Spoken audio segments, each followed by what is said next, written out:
పెద్ద సినిమాకి సంబంధించి ఒక రేంజ్లో హైప్ ఉంది. అసలు సినిమాకి సంబంధించి రిలీజ్ అయినటువంటి ఫస్ట్ గ్లిమ్స్ నుంచి మొదలు పెడితే నిన్న వచ్చినటువంటి ఐటమ్ సాంగ్ వరకు దద్దరిల్లిపోయినాయని చెప్పాలి. రికార్డులన్నీ కూడా పెద్ద మీద ఒక రేంజ్లో కనిపిస్తుంది. మొత్తం అన్నీ కూడా మొదటి నుంచి రిలీజ్ అయినటువంటి గ్లిమ్స్, సాంగ్స్, ట్రైలర్స్ అన్నీ కూడా రికార్డుల మోత మోగింది.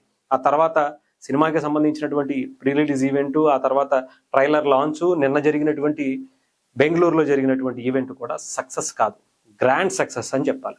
ఇంకా రేపు తమిళనాడు అలాగే హైదరాబాద్లో కూడా ఒక గ్రాండ్ ఈవెంట్ ప్లాన్ చేస్తున్నారట. అన్నిటికన్నా ఒక ఇంట్రెస్టింగ్ న్యూస్ ఏంటంటే ఈ సినిమా రికార్డుల మోత ఎలాగో మోగిపోద్ది, అయితే దానికన్నా ముందు అవార్డుల పంట కూడా ఈ సినిమాకి ఒక రేంజ్లో ఉండబోతుంది అనేది కూడా తెలుస్తుంది.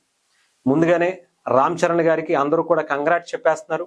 ఈ సినిమా రిలీజ్ అవ్వలేదు, ఇంకా కనీసం థియేటర్లో పడలేదు, అయినా కూడా రామ్ చరణ్ గారి యాక్టింగ్కి ఈసారి నేషనల్ అవార్డు పక్కా అనేటువంటిది చాలా క్లియర్గా కనిపిస్తుంది. ఎందుకంటే ట్రైలర్ వచ్చిన తర్వాత దీని మీద ఎక్స్పెక్టేషన్స్ ఒక రేంజ్లో పెరిగాయి. ముఖ్యంగా ఈ సినిమాలో పనిచేసినటువంటి కొంతమంది ఆర్టిస్టులు, నిన్న శివరాజ్ కుమార్ గారు, కన్నడ సూపర్ స్టార్గా ఉన్నటువంటి శివరాజ్ కుమార్ గారు కూడా రామ్ చరణ్ గారి పర్ఫార్మెన్స్కి నేను ఫిదా అయిపోయాను, ఆయన చూస్తే నాకైతే గూస్ బంప్స్ వచ్చాయి, ఏది సెట్లోని, అలాంటిది థియేటర్లో ఉంటే మీరు ఆశ్చర్యపోతారు, అద్భుతం అంటే అది కూడా చిన్న మాట అవుతుందేమో అని శివరాజ్ కుమార్ గారు నిన్న రామ్ చరణ్ గారి గురించి చెప్పారు.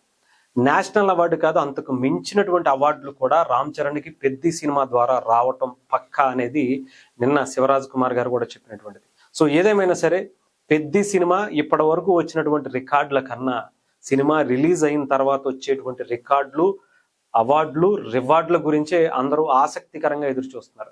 మెగా ఇంట ఈసారి మొట్టమొదటి నేషనల్ అవార్డు జాతీయ స్థాయిలో రామ్ చరణ్ గారు అందుకోబోతున్నారు అనేది అందరూ అంటున్నటువంటి మాట. సో దానికి సంబంధించి ఈగరగా మనం 4వ తారీఖు వరకు అందరూ వెయిట్ చేయాల్సిందే. ఆ తర్వాత రామ్ చరణ్ గారి ఇంటికి అవార్డులు అంటూ అన్నీ కూడా వెతుక్కుంటూ వచ్చేటువంటి పరిస్థితి డెఫినెట్గా ఉంది. అలాంటి స్థాయిలో రామ్ చరణ్ గారు పర్ఫార్మెన్స్ చేశారు. చెప్పాలంటే శవాలు లేస్తాయి అనేటువంటి ఆ పర్ఫార్మెన్స్ని ఈ సినిమాలో ఇచ్చారు అని చెప్పి అందరూ అంటున్నారు. మనం కూడా వినటం కాదు, చూద్దాం.